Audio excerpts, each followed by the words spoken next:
The Awakening.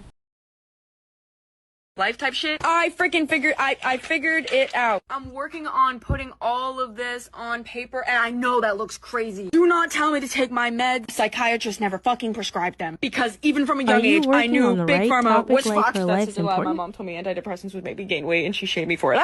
But seriously, like, I think I actually figured out why 369 are important. They're all the same thing that exist on another plane of existence. We know that, but I can explain. I can actually fucking explain it. Okay, so part 2 to this shit, because it seems like it's blowing up and I just want to get on here real quick. So in order to understand numbers 369, you have to understand the rest of the numbers. Now, 0 and 1 is pretty easy to understand. Negative and positive, the eye of Horus, the eye of Ra, basically black hole, white hole. This helps us create a spectrum, aka our first dimensional plane or our 2D reality. It can spin one of two ways, out that way or out that way. And depending on which way it spins, which polar of spinning it takes, it's going to form either this or that. But they're technically the same thing, but different, and this is 3D. Basically, it's just a reflection of itself, which is why it's technically the same thing. And when you combine these two, you kind of get this 4D plane of existence. You can draw a bunch of parallel lines that kind of get shorter, and you start to see Earth, maybe? I don't even know, man. You start to see this kind of cylindrical shape, if you're picking up what I'm putting down. Now, 5D is interesting. For 5D, we're going to have to go over here. And before we do, let's recap.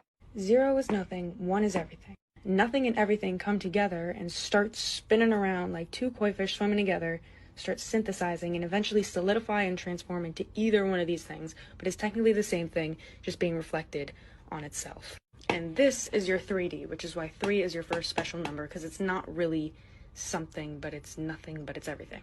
Now to get 4, you're just going to duplicate this, and that's where you get your structure of a square from, and that's where you get that kind of cross from. So to get 4, we combined these two, aka we duplicated this, but invertedly.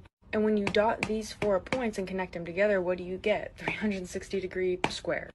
90 degrees, 90 degrees, 90 degrees, all right angles, which is exactly how we measure a circle as well. So 4 represents form, 3 represents creation, 2 represents polarity, and 0 and 1 is where that polarity comes from.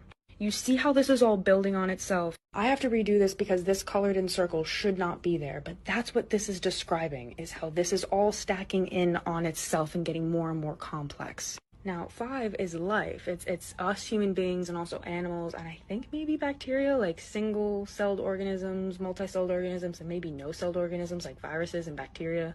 I think bacteria are singles, I don't know. These are beings with 5 senses, 5 chakras, but they're not necessarily aware of them yet. They're missing the third eye in the crown. Now, some of you guys mentioned this in my last video when we were referring to this crown by the 7. Yeah, that just represents the 7th crown chakra. But in order to get to the crown, in order to get to the understanding of it all, you have to open your eyes first. And how do you open your eyes? Back to the eye of Horus and the eye of Ra, you take the journey inward. You take the spiral into self.